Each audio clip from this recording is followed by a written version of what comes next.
Por eso la importancia de nosotros valorar en los diferentes estudios de imagen desde lo que sería el hueso yoides hasta la carina. Posteriormente lo vamos a describir.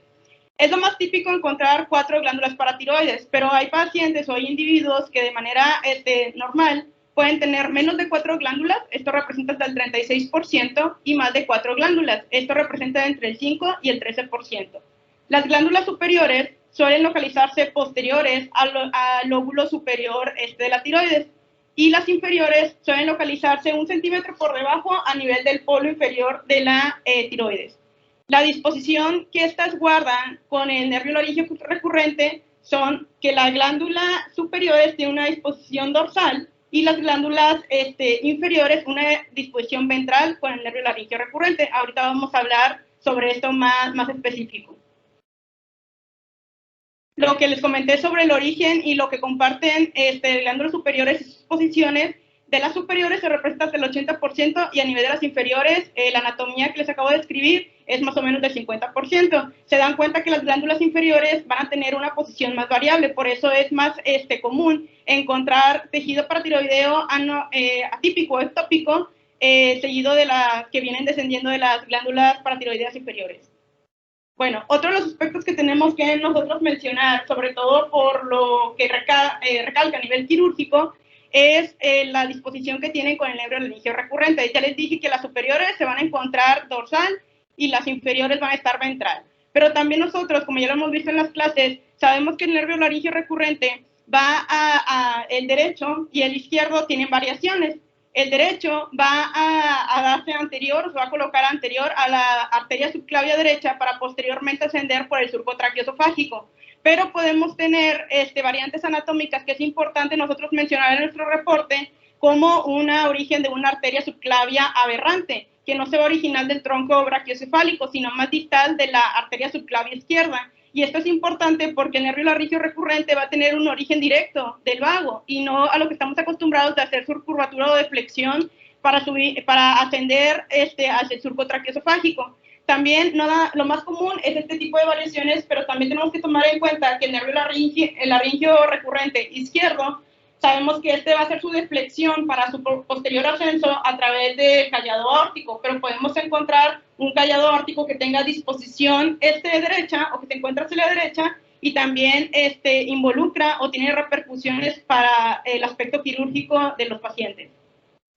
También cabe mencionar que la lesión del nervio laríngeo recurrente ante los diferentes enfoques quirúrgicos que vamos a ver ahorita oscila o lo describe la literatura entre un 16%.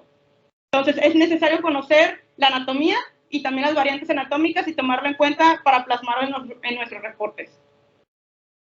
Bueno, entonces ya hablamos de los orígenes embriológicos de las glándulas paratiroideas superiores e inferiores. Entonces las superiores los vamos a localizar adyacente a donde se localizan estas. Las lesiones ectópicas procedentes de estas las podemos localizar ya sea retrofaringias, parafaringias o retrotraqueales, que es de lo más frecuente. En cambio, las que provienen de las glándulas inferiores, como la migración caudal es más amplia, estas las podemos encontrar en diferentes lugares, es muy variable. Desde el ángulo de la mandíbula, los podemos encontrar en el ligamento tirotímico, a nivel del timo, del mediastino, en el espacio carotidio o cerca del bulbo carotidio. Esto es por el origen embriológico que tienen. También podemos encontrar adenomas paratiroideos mediastinales posteriores que van a tener su origen a nivel de las glándulas suprarrenales, de las glándulas paratiroideas superiores y los adenomas paratiroideos mediastinales anteriores que debido a su disposición van a tener su origen o de las glándulas paratiroideas inferiores. Entonces, hay que tomar en cuenta todas estas variaciones de las lesiones ectópicas de las glándulas paratiroides que podemos localizar porque va a cobrar relevancia sobre todo a la hora de interpretar estudios. Ahorita vamos a ir viendo los aspectos importantes. Aquí les puse 6 imágenes más representativas de las localizaciones en las que los podemos encontrar las lesiones ectópicas paratiroideas. Podemos disponerla en disposición retrofaringia, que solamente con ver esta imagen, si nosotros realizamos un ultrasonido, sabemos que vamos a tener limitación al evaluar la misma, sobre todo por estar en un aspecto posterior. Podemos localizar también glándulas paratiroideas ectópicas a nivel intratiroideo. Estas dos son descendientes de las glándulas paratiroideas superiores. A nivel del ángulo de la mandíbula, como les explicaba ahorita, procedente de las inferiores, a nivel mediastinal y retroesofágicas. Entonces, todas estas localizaciones tenemos que tomarlas en cuenta nosotros, porque está descrito que cuando nosotros encontramos un adenoma, por ejemplo, paratiroideo, que es la patología más frecuente que vamos a abordar ahorita, la probabilidad de encontrar una lesión ectópica es hasta el 10%. Entonces, si localizamos una, hay que buscar intencionadamente otro tipo de lesiones.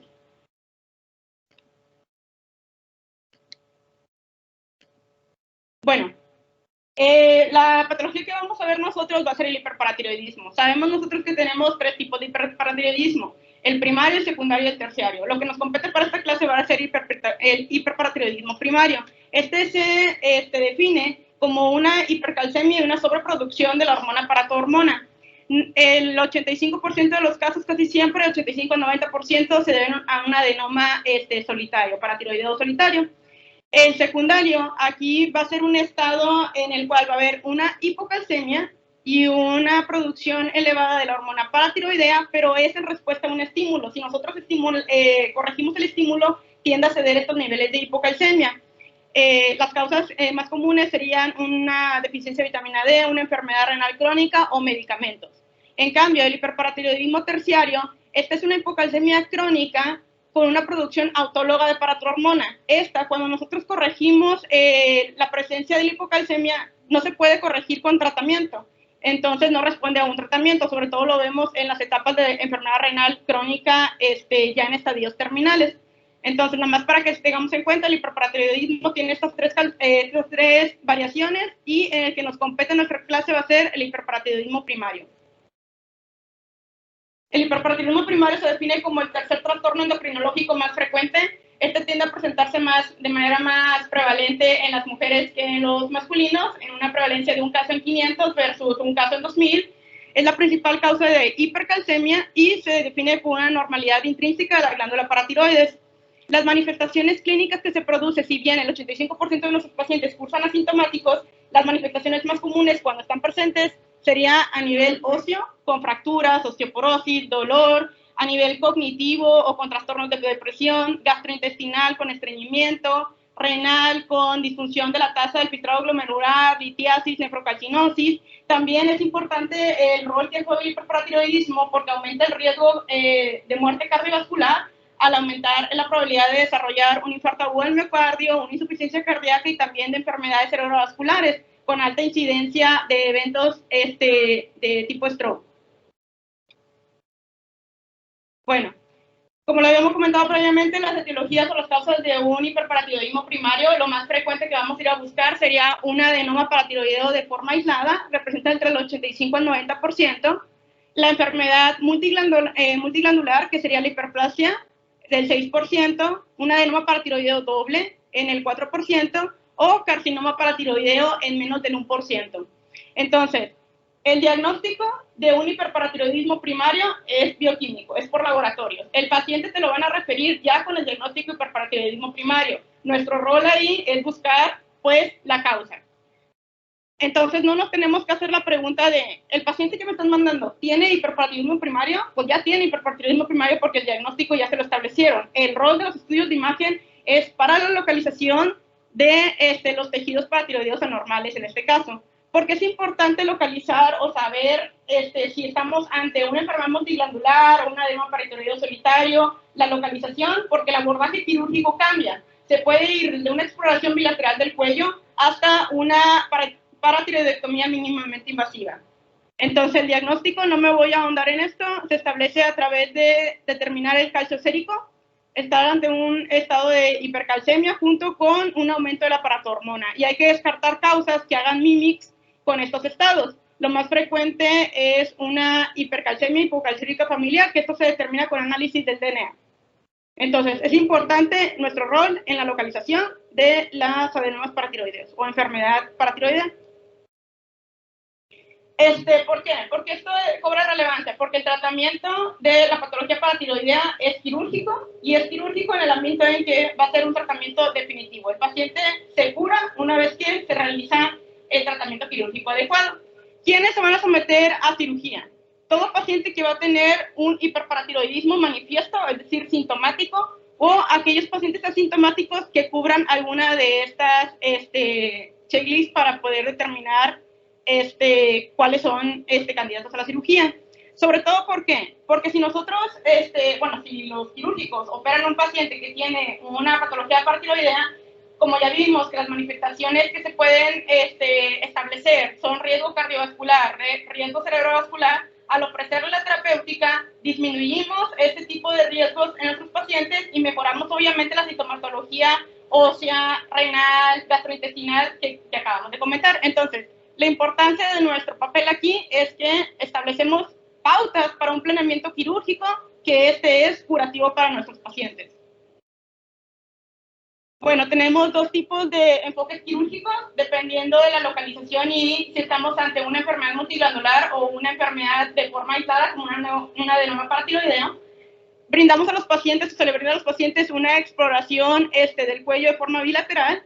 Esta generalmente se realiza una incisión a nivel de la línea media de más o menos 2.5 centímetros, sobre todo para glándulas supernumerarias o ectópicas. Existe el riesgo de lesión del nervio laringeo recurrente hasta un 16%. Tiene una alta tasa de éxito quirúrgico, hasta el 95% de los pacientes se curan a través de esta modalidad quirúrgica y, como les mencioné, está establecido sobre todo para la enfermedad multiglandular. El otro tipo de técnica que tenemos es una paratiroidectomía mínimamente invasiva. Es una incisión que se va a realizar de manera intencionada a donde nosotros localicemos la enfermedad paratiroidea. Obviamente, dentro de sus ventajas es que se reduce el tiempo quirúrgico, hay una estancia corta, los costos son más bajos y se realizan pequeñas incisiones, esto con finalidades cosméticas. Modalidades tenemos varias, todas se hacen ya sea de manera abierta, de forma unilateral o asistidas por endoscopía. Hay reportes donde dicen que cuando están haciendo una cirugía, los quirúrgicos, se puede entablar o medir lo que sería la paratormona de forma intraoperatoria y ellos definen como que se retiró el tejido adenoideo de forma exitosa cuando hay un descenso del 50% de la paratormona con el que entró el paciente o valores casi cercanos a la normalidad a los 10 minutos de que se realizó la cirugía. Entonces, este tipo de enfoque quirúrgico lo utilizamos cuando hay adenomas solitarios. Es muy importante nosotros que cuando nos estén mandando un paciente para realizarle un ultrasonido paratiroideo prequirúrgico, los cirujanos mencionan que es importante para ellos poner o marcar dónde encontramos la lesión para ellos intencionadamente ir a realizar ahí pues el enfoque quirúrgico, ¿no? Entonces, estas simplemente son las diferentes modalidades que tenemos dirigidas por videoendoscopía. Tenemos que tener muy en cuenta, y ahorita lo voy a mencionar más ampliamente, que lo que ven los cirujanos es la anatomía macroscópica. Entonces, tenemos que utilizar esas referencias anatómicas para comentarle dónde está localizada la patología. Es como lo comentaba la doctora Natalia. Nosotros, si encontramos una lesión, de nada le sirve a un cirujano decirle que la lesión está a 15 centímetros de la carina. O sea, no, la referencia macroscópica que él tiene acceso al momento de incidir quirúrgicamente. Entonces, ¿qué es lo que nosotros tenemos que reportarle al cirujano que tiene una patología paratiroidea? Bueno, lo que él necesita saber es el número de lesiones, es decir, ya hablamos, ¿es un adenoma paratiroideo solitario o estamos ante un contexto de una enfermedad multiglandular?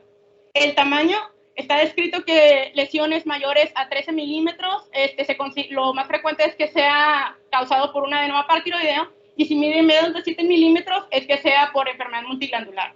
La localización sobre todo tomando en cuenta las referencias anatómicas, es decir, qué tan cerca o no está de los cartílagos cricoides, del surco traqueoesofágico, de la glándula tiroidea o de la escotadura supraesternal. Esto sobre todo para poder dirigir bien el enfoque quirúrgico. Nosotros nos piden o nosotros podemos encontrarnos ante la libertad de poder establecer una opinión para un intervalo de confidencialidad, sobre todo para las lesiones que estamos reportando. Esto es muy importante porque este nivel o este grado de confidencialidad lo podemos tener ante una sospecha alta donde estamos diciendo, ¿sabes qué? Si es un adenoma paratiroideo solitario, o podemos establecer una confidencialidad baja para que el cirujano, si tenía en cuenta que la lesión era única y se metió con una cirugía, un enfoque quirúrgico mínimamente invasivo, tenga durante su cirugía la posibilidad o en mente que esa cirugía mínimamente invasiva se pueda transformar en una exploración bilateral de cuello en ese contexto. También es necesario nosotros determinar si vemos tejido paratiroideo supernumerario ectópico. ¿Por qué? Porque pues obviamente va a cambiar el enfoque quirúrgico. Ya sabemos que para la enfermedad multiglandular ellos tienen otra manera de abordar al paciente. Y una de las facilidades que tenemos nosotros es que también les importa a los quirúrgicos que si vemos o no patología tiroidea asociada. Esto cobra relevancia sobre todo con modalidades de estudio de imagen como el eco, que nos brinda esa posibilidad. Ya estamos haciendo un eco de paratiroides, podemos ver también obviamente si la glándula tiroidea está involucrada o no, porque también repercute en el tratamiento quirúrgico. Y como les mencioné, hay que reportar también si hay anomalías o variantes anatómicas, sobre todo que estén involucrando el nervio laríngeo recurrente, para que, pues, obviamente, cuando estén ante la cirugía no vayan a toparse con alguna sorpresa y vaya a haber un riesgo de lesión del mismo. Este link, ahí viene cómo sugieren la manera en cómo establecer un reporte al quirúrgico. Sobre todo en el aspecto de un TAC. Ahorita vamos a ir viendo cada modalidad de estudio de imagen. Entonces, ¿qué preguntas nos tenemos que hacer nosotros como radiólogos? ¿Dónde se localiza el tejido paratiroideo normal? Y si estamos ante un contexto de una enfermedad multiglandular, llámese hiperplasia paratiroidea o adenoma doble o un adenoma solitario, para saber nosotros qué reportar. Ese es el rol que jugamos nosotros. Ya sabemos que la importancia de esto es la implicación quirúrgica que va a tener, en qué modalidad se va a meter el cirujano a operar. Para esto tenemos los criterios de la ACR, que describen 4 escenarios clínicos. Estamos ante un paciente con hiperparatiroidismo primario, estamos ante un paciente con hiperparatiroidismo primario recurrente o persistente definido por la presencia, el aumento de la paratormona posterior a 6 meses de una paratiroidectomía parcial. Estamos ante un paciente con hiperparatiroidismo secundario o hiperparatiroidismo terciario. Estos son los escenarios clínicos. Las modalidades de estudio de imagen que más frecuentes se utilizan son la ecografía, el TAC, la gamografía y la resonancia magnética de cuello contrastado. Entonces, no existe un algoritmo que nos va a decir, ¿sabes qué? Empieza con este estudio de imagen y después pasamos al otro. Porque tiene mayor sensibilidad o, sí, está reportada la sensibilidad, pero no existe una guía que te diga, empieza con este estudio de imagen. ¿En qué nos vamos a nosotros apoyar para decidir con qué estudio de imagen iniciar? Bueno, la preferencia del cirujano y el radiólogo, la experiencia regional que tengan y obviamente hay que individualizar los casos de nuestros pacientes. Todo paciente viene con diferente cuadro clínico, ¿no? Entonces, para optar qué modalidad de estudio de imagen serían estas.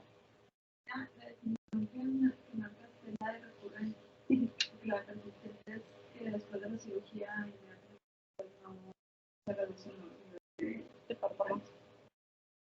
Gracias a ti. Bueno, para el hipertiroidismo primario, que es el que nosotros vamos a evaluar aquí, tenemos 2 variantes. Un contexto o un escenario donde estamos ante un paciente con hipertiroidismo primario. Todas las modalidades de estudio de imagen que ustedes ven de color verde corresponden a las que están aceptadas de manera universal, ¿no? Tenemos el ultrasonido paratiroideo y el TAC, son los que nosotros realizamos como radiólogos y posteriormente los estudios de medicina nuclear. Vemos que los primeros que estamos aquí, medicina nuclear, y los primeros de radiología como el ultrasonido y el TAC, son apropiados realizarlos en estos pacientes que tienen hiperparatidismo primario.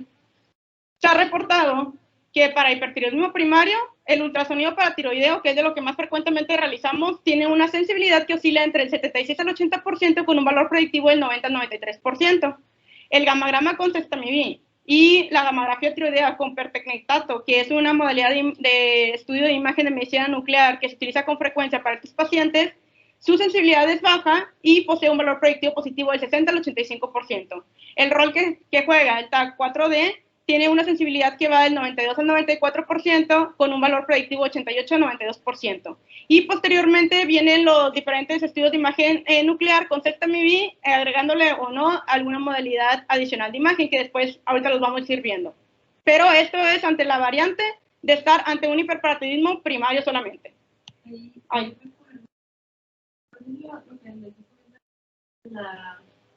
La posibilidad de que tenga un enfermedad en el sitio de las glándulas paratiroideas, o sea, en su localización ectópica, o que sea ectópica.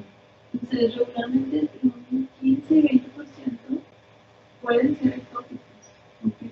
Y que no hay la sensibilidad del ultrasonido de paratiroides, que es el 76-80%.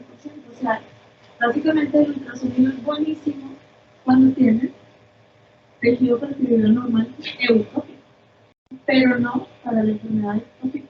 ¿Okay? En los sitios ectópicos es muy difícil encontrarlo con ultrasonido por todos los diferentes lugares que mencionó Elda y que son muy difíciles de alcanzar con el ultrasonido. Gracias, Carles.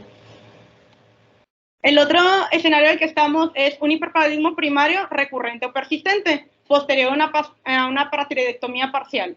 Entonces, aquí, las modalidades de estudio de imagen que también recomiendan es igual, el ultrasonido paratiroideo, el estudio de imagen nuclear del Sestamibi con pertecnectato tiroideo y el TAA4D también, y las demás modalidades variantes agregándole a los mismos. La importancia de esto es que, si recuerdan cómo estábamos estableciendo la sensibilidad del valor predictivo positivo para los primeros tres, por ejemplo, vamos a enfocarnos en los primeros tres.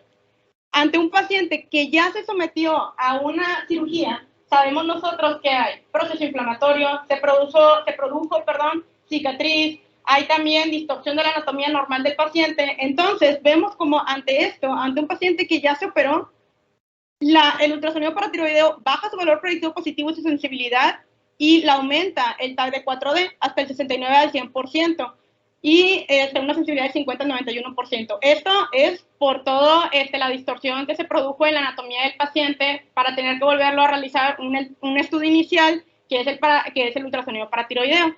Y pues bueno, para imagen nuclear, gamografía con Sestamibi, no hay literatura que diga cuál es la sensibilidad o el valor predictivo positivo ante un paciente que ya se realizó una paratiroidectomía parcial.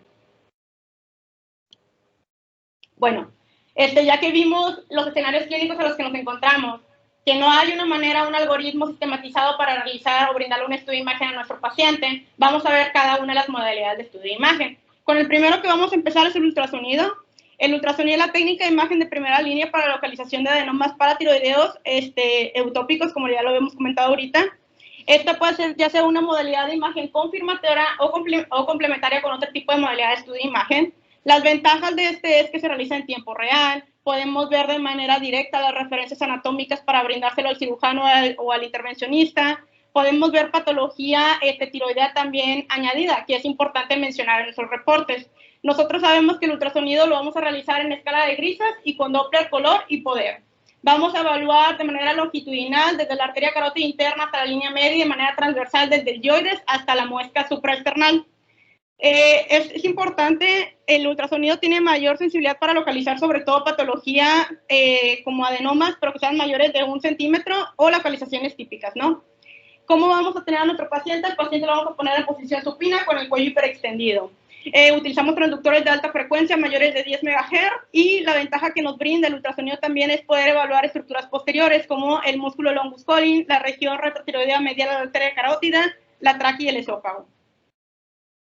¿Qué es lo típico? ¿Qué es lo típico que nosotros vamos a ver a un adenoma paratiroideo? Va a ser un nódulo ovoideo redondeado de bordes bien definidos y poecoico. La ecogenicidad se debe a la celularidad compacta que posee este tipo de lesiones. También nosotros cuando nos ayudamos con lo que sería el Doppler color o Doppler poder, vamos a ver que ese tipo de lesiones son hipervasculares. La hipervascularidad va a ser periférica, rodeando la glándula entre 90 a 270 grados. Y podemos ver una arteria extratiroidea prominente, generalmente que proviene de la arteria tiroidea inferior, que es el llamado vaso polar o vaso nutricio. Las limitaciones con las que encontramos ante el ultrasonido es que en pacientes con cuello corto pues es difícil. Aquella glándula tiroidea que esté enferma, sobre todo la glándula tiroidea multinodular, que nos dificulta ver lo posterior, que es lo más típico de los adenomas paratiroideos. Para esto nos auxiliamos con otro tipo de técnicas, por ejemplo, la técnica de compresión, que ahí se trata de deformar lo que sería el músculo y el tejido subcutáneo para poder ver estructuras posteriores, por ejemplo, el surco traqueoesofágico o a lo largo del músculo longus colli, que es como una de las técnicas que podemos utilizar. Otra sería cambiar en lugar de transductores lineales de alta frecuencia a otro tipo de transductores como convexos. Esto es individualizado de cada uno de los pacientes. El doctor Israel Villarreal tiene un trabajo donde habla de las maniobras con las que nos podemos auxiliar para la evaluación de patología paratiroidea. ¿Cuáles son las ventajas del ultrasonido? En pacientes que tengan cuellos delgados, los adenomas sean menores de 1 centímetro y todas las localizaciones ectópicas de este tejido. Son de las ventajas que tiene el ultrasonido. Entonces, el tamaño, el peso y el volumen son los predictores importantes para poder localizar de forma adecuada adenomas paratiroideos a través del ultrasonido. También dicen que nosotros cuando veamos, ya ven que cuando realizamos un ultrasonido ponemos el Doppler. Si vemos nosotros asimetría en el flujo de ambos, tenemos que irnos al sitio donde vemos esa asimetría para poder localizar o buscar de forma intencionada ese vaso nutricio, porque generalmente el adenoma pues va a estar ahí adyacente, ¿verdad? Entonces, nada más para utilizar las imágenes, esto es una lesión ovoidea hipoecóica de bordes bien definidos que presenta aumento del flujo a la exploración con Doppler color y Doppler poder.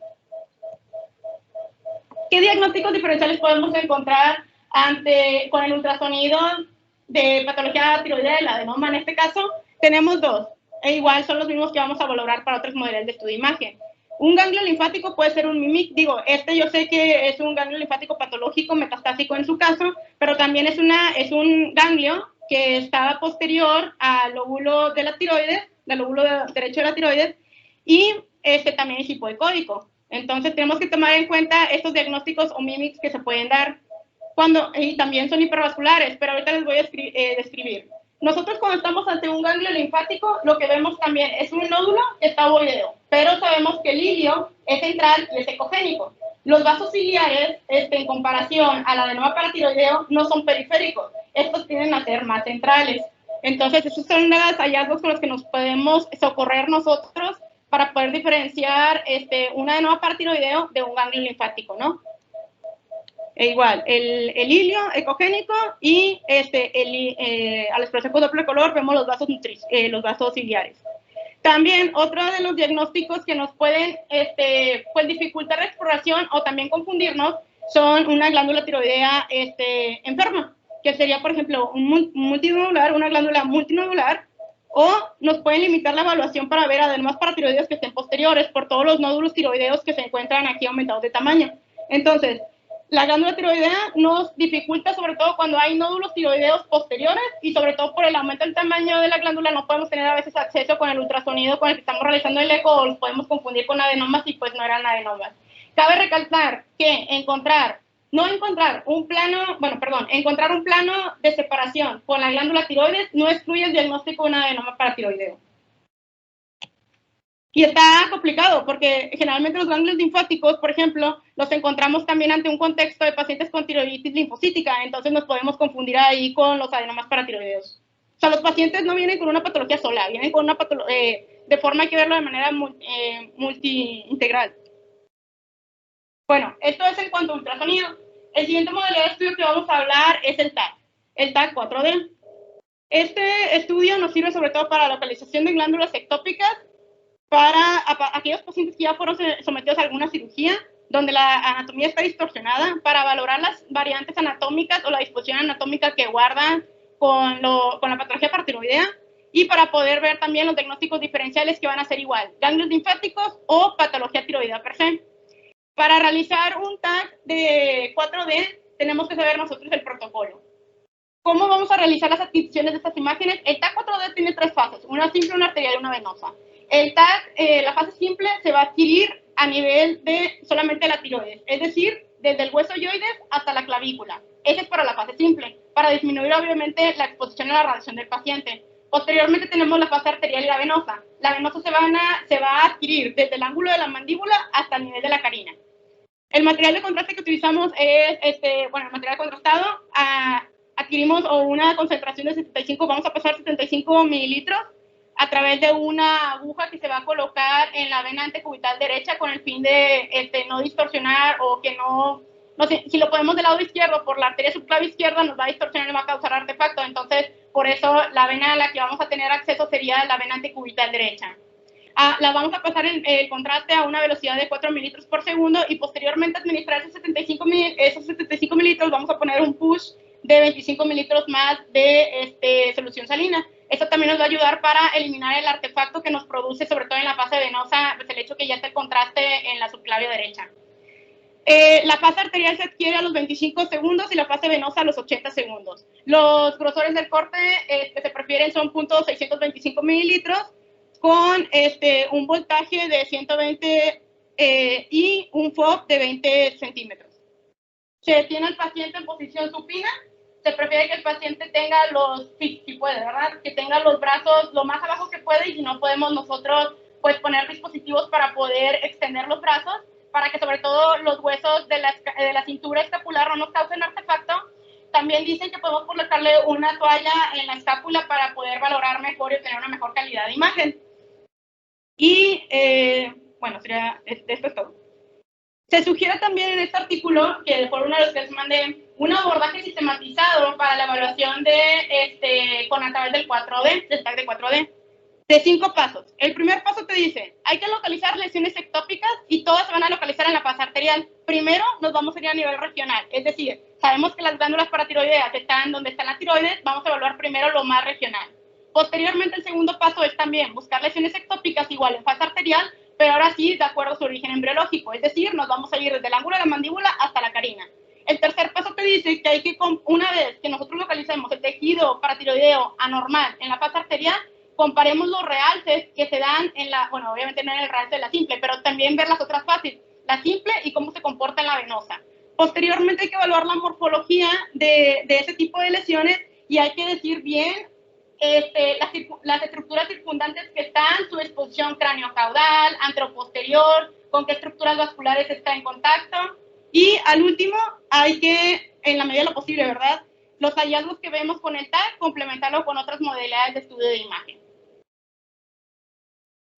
Bueno, entonces, en cuanto al TAC 4D, el protocolo, sabemos que la fase simple, lo más típico que vamos a ver nosotros es ver el adenoma paratiroideo hipodenso respecto a la glándula tiroides. Nosotros sabemos que la glándula tiroides tiene yodo en su interior. Entonces, por eso en los estudios de imagen simple o en el estudio de imagen las vemos hiperdensas per se, por la cantidad de yodo que tiene. Entonces, el adenoma paratiroideo tiende a visualizarse de forma hipodensa en la fase simple. Posteriormente, como es una lesión hipervascular, en la fase arterial la vamos a ver hiperdensa. Y en la fase venosa o de lavado la vamos a ver hipodensa. Entonces, lo típico es, simple la vemos hipodensa, en la arterial hiper, y en la venosa tiene un fenómeno de lavado, la vamos a ver hipodensa respecto a la tiroides. Y en este caso, voy a mostrar simple, por favor. Miren cómo, en este caso particular, este es un cachito de la glándula tiroides normal. Bueno, no es normal porque de hecho no tiene muy buena cantidad de yodo. ¿Okay?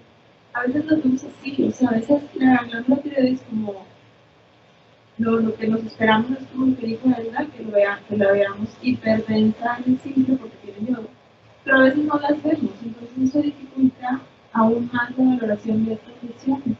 ¿Okay? Entonces, prácticamente, recuerden estos fases, ¿ok? El 4D no significa que tenga 4 fases, sino que son los 3 ejes en el espacio, o sea, axial, coronal, sagital, y la cuarta dimensión que es el tiempo.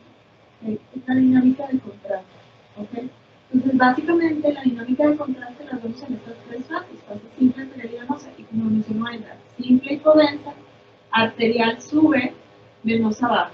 ¿Okay? Entonces, es realce y luego lavado. Eso es lo característico de los adenomas. ¿Okay? Entonces, recuerden mucho eso. He visto protocolos que incluyen 4 fases, 4 posiciones. No es eso lo correcto. ¿Okay? También se ha dicho en la literatura, o se ha intentado quitar la fase simple. Dicen, bueno, es que si tenemos un realce muy importante, pues para que la fase simple, nada más la arterial venosa. Pero la fase simple es muy importante. Bueno, la fase simple es muy importante porque en estos casos en los que la glándula tiroidea tiene buena cantidad de yodo, podemos distinguir algunas ovulaciones que tiene la glándula tiroidea del tejido paratiroideo. ¿Okay? La glándula, por favor, pon la siguiente fase. Fíjense ahora en la glándula. Fíjense la glándula tiroides y luego la siguiente fase. Miren cómo se comportó muy similar. ¿Okay? O sea, la glándula tiroides, si yo le pongo un ROI, se va a comportar va a realzar en la fase arterial y va a lavar en la fase venosa. ¿Okay? La diferencia está en la fase simple. ¿Sí? Esperemos que los pacientes que les toquen tengan una glándula tiroides normal, porque es lo difícil cuando no la tienen. ¿Okay? Y nada más de manera también concomitante, ¿cómo los vamos a visualizar además del comportamiento del realce? Bueno, se define el adenoma paratiroideo en TAC como una lesión igual, ovoidea, redondeada, pero puede ser piramidal, tubular. Podemos encontrar el vaso nutricio de forma tortuoso, prominente. Son las mismas, casi las mismas características que describía por ultrasonido, pero bueno, en TAC también es importante redactarlo de esa manera, ¿verdad? Y los diagnósticos diferenciales, como les comenté, es la patología tiroidea, ya sea el adenoma tiroideo, que es lo más frecuente, o el ganglio linfático. Lo que nosotros vamos a ver en el adenoma tiroideo es que tiene, igual, se va a comportar con un pico. La característica importante con el adenoma es que va a tener un pico de realce en la fase arterial, pero este realce persiste en las fases subsecuentes. O sea, en la fase venosa también se va a ver hiperdenso, que es lo que vemos aquí. Aquí estamos en la simple, este es un adenoma tiroideo.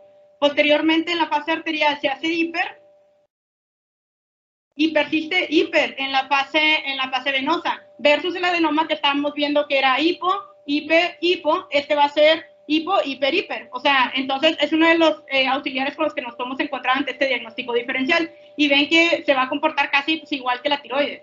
El otro diagnóstico diferencial que tenemos es el ganglio linfático. El ganglio linfático lo que lo caracteriza es que tiene un realce progresivo, es decir, va aumentando conforme pasamos las fases. En lugar de tener su pico de realce en la fase arterial, la va a tener en la fase venosa. Además, sabemos que es una lesión que es bien definida, generalmente sólido y va a tener un hilio graso, ¿verdad? Pero son de los dos diagnósticos diferenciales con los que nos podemos confundir ante estar ante una adenoma paratiroidea. Por eso es importante, si nomás tuviéramos la venosa y vemos este tipo de lesiones, podemos creer que es una adenoma, pero hay que ver cómo se está comportando en las fases previas. Bueno, esto es también uno de los artículos lo mencionaba, los catalogaba los adenomas por sus tipos de realce. Como ya lo comentamos ahorita, lo más típico es encontrar un comportamiento hiper y lavado, ¿no? Aquí es muy variable, ¿por qué? Porque en un contexto de un paciente ideal, sin patología tiroidea, lo ponemos este tipo de realce. Pero ¿qué pasa si nosotros o nuestro paciente tiene además enfermedad tiroidea? Pues nos vamos a ver que esa tiroides sea hiper y se mantenga hiper en todas las fases y nos podemos confundir. ¿Por qué? Porque el realce, recuerden que lo vamos a comparar del adenoma respecto a la tiroides. Entonces, si nuestro paciente tiene una enfermedad tiroidea, ya no cesa de decir si está hiper o no está hiper, o está hiper o está hipo respecto a la glándula tiroides. Entonces, por eso no usamos este tipo de patrones de realce, sino lo que les acabo de comentar previamente. La adenoma, la lesión sospechosa, ¿cómo se compara con la glándula tiroides? En cuanto a su realce, ¿okay? El adenoma se ve en el realce del adenoma. Este artículo compara los realces con la glándula tiroides. Ya dijimos que todos los pacientes tienen la glándula tiroides normal. Entonces, comparar con un órgano que no siempre es normal, no es bueno.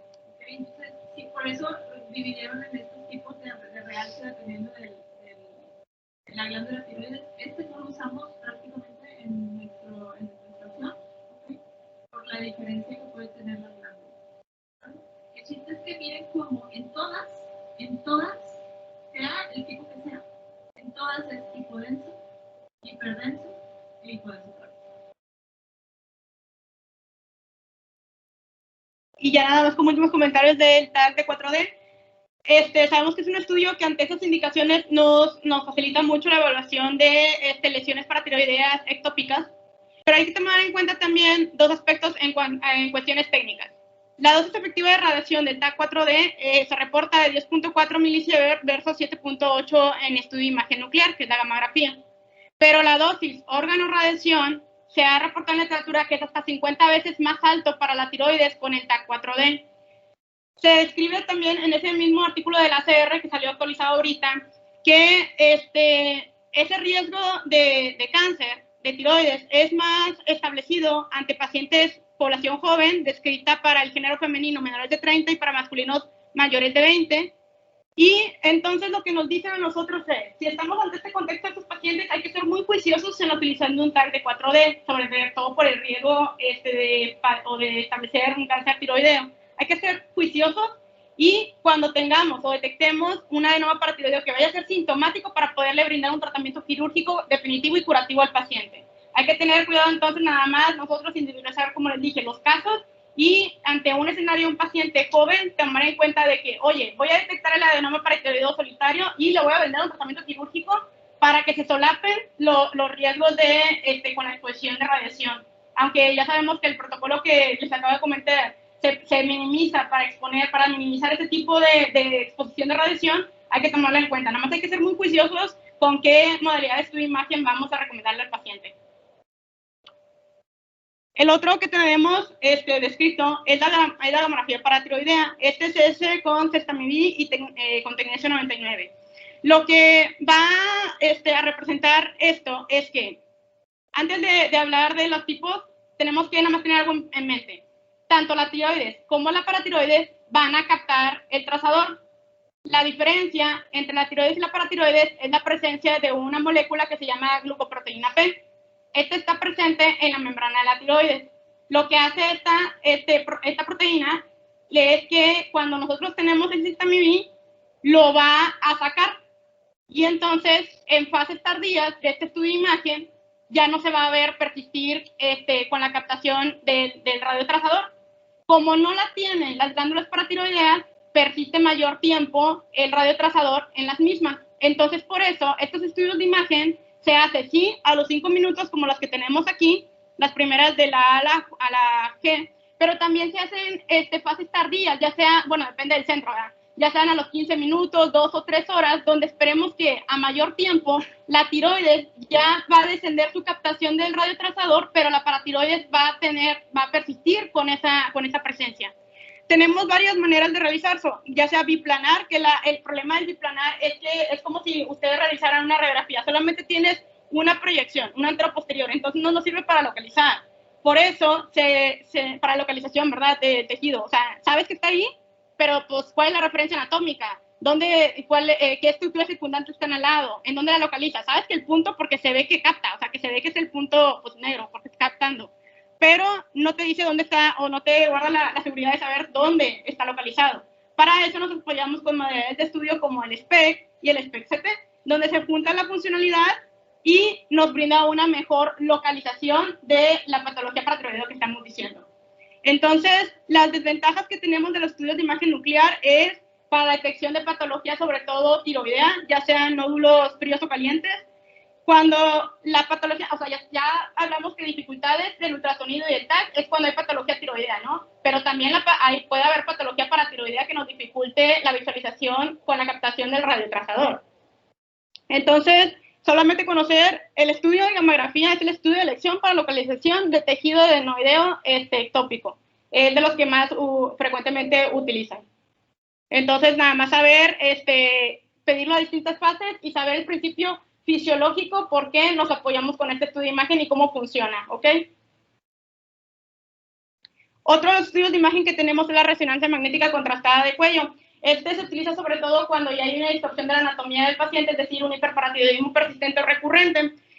Lo más común que lo visualizamos es que en el T2 se va a ver hiperintenso, en el T1 se ve densidad intermedia, es lo que más manda, pero podemos verlo hipointenso, y tras la administración de gadolinio tiene una captación del mismo, ¿no?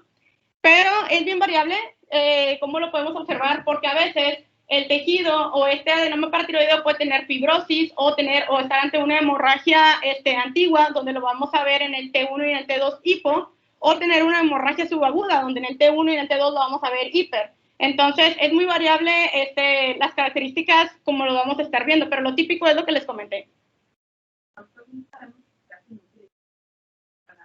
Para la glándula paratiroides. Cada vez se está utilizando más, ¿okay? Sobre todo porque, pues, por la ventaja de no usar radiación. Pero bueno, en dado caso de que tengan algún paciente donde sea muy joven o no se pueda radiar por algún motivo, esté embarazada o algo así, que también el embarazo pues también causaría que pensáramos un poco si le vamos a poner línea o no, pero bueno. Pues pueden usar esto, pero siempre recuerden que el principio es el mismo. Las glándulas parotiroides van a tener el mismo tipo de realce en la resonancia que en el TAC. Entonces, no nada más hagan una fase contrastada como regularmente hacemos en la resonancia, no nada más hacemos una. No, o sea, hagan la dinámica también en la resonancia, ¿ok? Eso va a aumentar su capacidad de detección de estas lesiones. Gracias. Y por último, la última modalidad de estudio que tenemos es el PET-CT. Pues, modalidad de estudio, sabemos nosotros que el PET, en forma general, para patología, está indicado sobre todo para la detección de tumores, para evaluar la respuesta al tratamiento y el seguimiento de los pacientes. Se han establecido estudios donde los resultados son muy controversiales y sobre todo, al menos de los que yo he leído, son los más frecuentemente utilizados son con el 11-carbono-metionina. Se utiliza sobre todo, está indicado en aquellos hiperpara primarios, secundarios y terciarios, así como el hiperpara recurrente. Digo, no es la primera modalidad de estudio de imagen, pero también es importante que sepamos que existe. La ventaja de es que detecta adenomas súper pequeñitos, o sea, que pesen 200 miligramos. Se basa, o el principio fisiológico que tiene es a través de la preparatormona. Es bien dependiente, porque tenemos que tomar en cuenta el tamaño para saber que hubo una captación del mismo.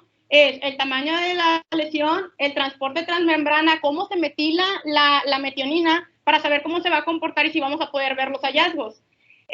Los desventajas del PET es que, bueno, al menos con el 11C carbono-metionina, es que tiene una vida media corta.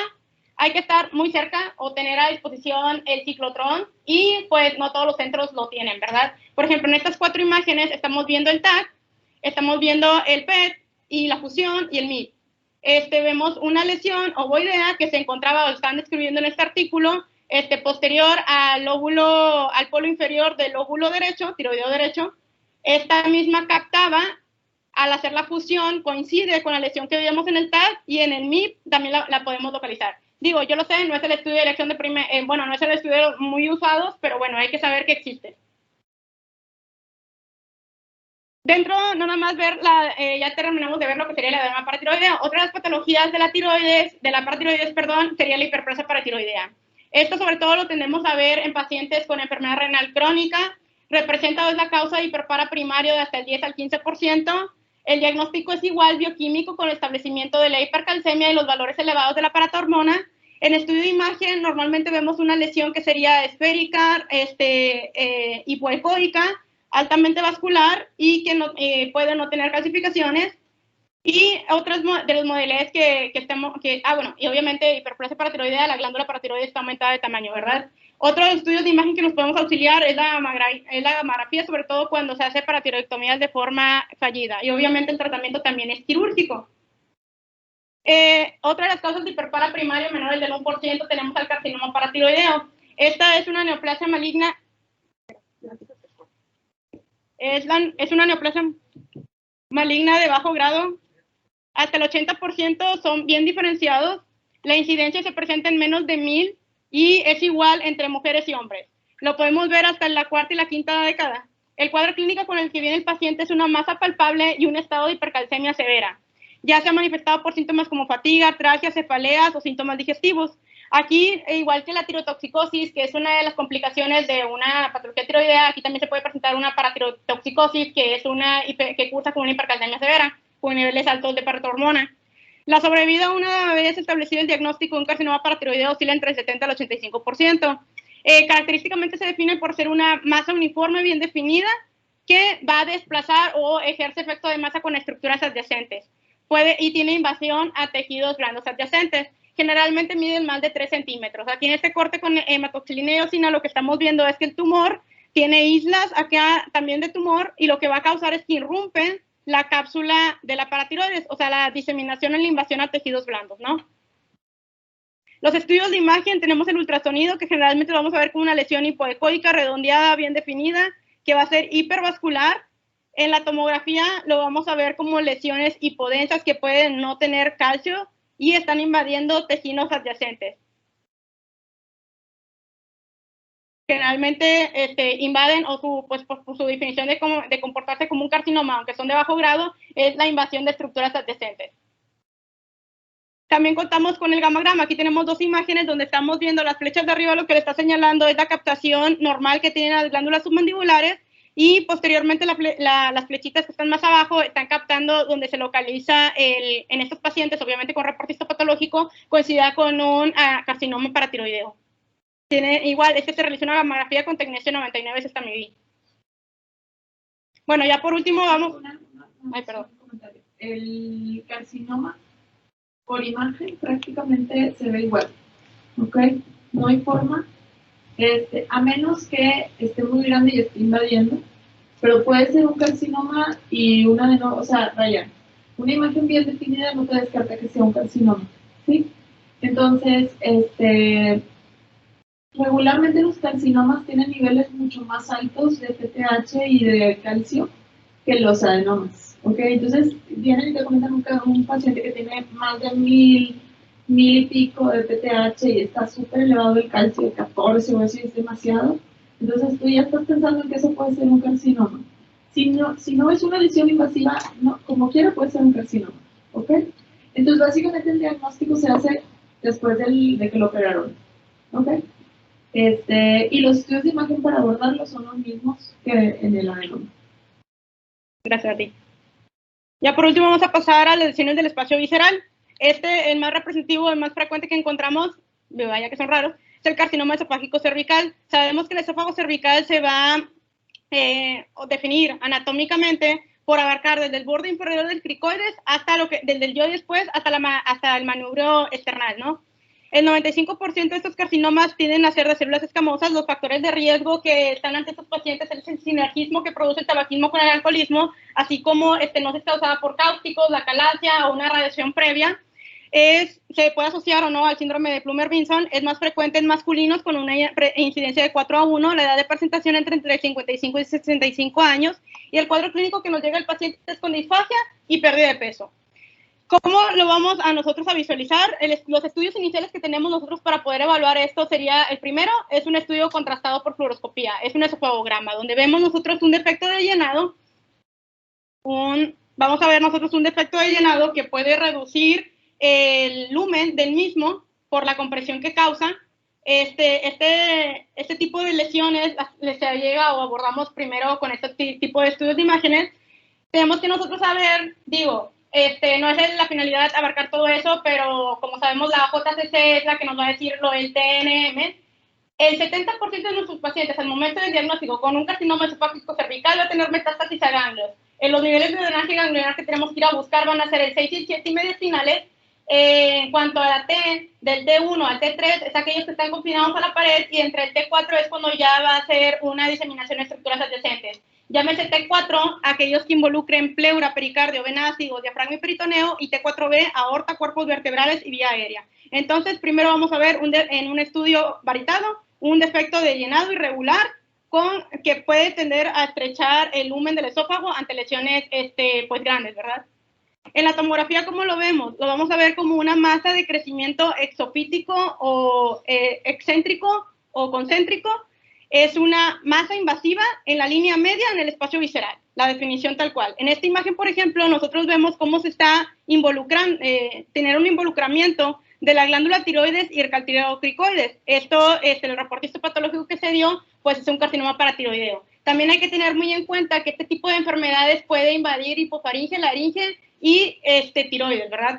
Como es el caso de nuestro paciente. Del esófago. Por ejemplo, en esta imagen nosotros vemos cómo ya está involucrando también a la hipofaringe y al cartilocricoides. Y pues vemos este tipo de lesiones, es el comportamiento que tienen. También nos podemos auxiliar con el PET. Son casi las mismas imágenes que vemos ahorita. La captación con el FDG, vemos un incremento en la captación del trazador, en esta imagen a nivel del hipofaringe y el esófago cervical, y en la reconstrucción axial lo que vamos a ver es que no nada más está invadiendo el sentido anterior, también puede haber involucramiento de los cuerpos vertebrales. De hecho, dicen que, bueno, otra de las modalidades de imagen que podemos utilizar es la resonancia magnética, donde vamos a ver un plano, donde se pierde el plano de separación con los cuerpos vertebrales que tiene el esófago cervical, y pues nos cambia el estadio de un T4 a un T4B, T4A a T4E. Entonces, lo que utilizamos es, el primero inicial sería el estudio varitado, posteriormente la tomografía para ver la extensión local, y el PET dice que está indicado sobre todo para ver la enfermedad metastásica, principalmente esta patología. Otra de las patologías que vemos son el carcinoma traqueal. También, al igual que pues casi todos los tumores de cabeza y cuello, el más prevalente es que sea de células escamosas. Esta se define como una masa endoluminal que proviene de la tráquea. El 50% de estas lesiones representa el 50% de lesiones malignas de la tráquea. El cuadro clínico, pues obviamente si está causando una obstrucción a la vía aérea, el paciente nos va a llegar con estridor, sibilancias, neumonías recurrentes o hemoptisis. La definimos por una masa endoluminal que proviene de la tráquea, de morfología irregular, y en este caso, por ejemplo, está invadiendo el surco traqueoesofágico izquierdo. Entonces, de manera intencionada tenemos que ir a buscar que nuestro paciente no tenía parálisis cordal, por ejemplo, en este caso de este paciente. Otra de las patologías que vamos a ver es el divertículo de Schenker, que por definición es una saculación de la hipofaringe posterior revestida de mucosa y submucosa. Es un divertículo. Se localiza o se da por una dehiscencia de Killian, es decir, una debilidad que se va a encontrar entre el músculo constrictor faríngeo inferior y el cricofaríngeo. Por ahí se hernía esa saculacióncita. El paciente está asociado con la presencia de hernia hiatal, esofagitis por reflujo. El cuadro clínico, el paciente llega con disfagia, regurgitación, síntomas respiratorios, halitosis. Es más frecuente en los masculinos y se presenta conforme avanza la edad de los pacientes. Entonces, lo que lo va a caracterizar por otra de las patologías que vamos a ver es que es una masa de localización posterior y generalmente a la izquierda del esófago, más o menos entre C5 y C6. Y tiene presencia de aire, porque pues, no deja de ser un divertículo, ¿no? Entonces, en el esofagograma, ¿cómo lo vamos a ver? Como que durante el estudio varitado va a llenarse ese saco de contraste, y ante lesiones grandes tiene un cuello, y ante lesiones grandes puede comprimir también el esófago, ¿no? Entonces, es un saco que se llena pues con el varitado cuando lo está ingiriendo el paciente. En la tomografía la vemos como una lesión o una masa ovoidea paraesofágico izquierda. Esta lesión no realza. Puede tener nivel líquido-aire, presencia de aire, de líquido, de detritos en su interior. Y el otro de las patologías que tenemos es el divertículo esofágico cervical lateral, que ya con su posición estamos haciendo el diagnóstico diferencial con el divertículo de Schenker, que es posterior. Este va a ser anterolateral, o sea, la diferencia es la ubicación de los mismos. Generalmente es unilateral, siendo unilateral lo más frecuente encontrarlo del lado izquierdo. También lo encontramos en pacientes de edad avanzada. Se presentan ya sean sintomáticos o con disfagia y regurgitación. En el esofagograma, que es el estudio inicial con el que evaluamos a nuestros pacientes, los vemos como una saculación que se proyecta anterolateral, que va a estar llena del vario, pues, y la podemos ver como en el TAC, como una colección redondeada, ovoidea, en la pared anterolateral. Este es el esófago, anterolateral del esófago, más o menos también igual entre C5 y C6. Y pues hay aire en su interior también. Puede tener gas, contraste o líquido. El tratamiento de este tipo de patologías, de los dos que acabamos de ver, generalmente es conservador, pero si hay mucha molestia con el paciente, se le hace una diverticulectomía. Entonces, nada más para quedar claros también con este tipo de diagnósticos diferenciales. Entonces, ya a manera de conclusión, los estudios de imagen no son usados para el diagnóstico, es sobre todo enfocado en hiperpara, no son usados para el diagnóstico hiperparatiroidismo primario. Este se realiza basado en pruebas bioquímicas. El rol de las diferentes modalidades de estudio de imagen es en la localización del tejido paratiroideo normal, con la finalidad de establecer el planeamiento de la intervención quirúrgica. No existe un algoritmo universalmente aceptado para la obtención de imágenes de paratiroides. Ninguna técnica única, de forma aislada, ha demostrado ser superior a otras para la localización de lesiones paratiroideas. Y se pueden utilizar múltiples modalidades en combinación durante la evaluación inicial, con un intento de maximizar la precisión y la confianza en la localización de las paratiroides a través de resultados de imágenes concordantes. Pues esa fue la literatura que se revisó. No sé si hay algún comentario o alguna pregunta. Muchas gracias.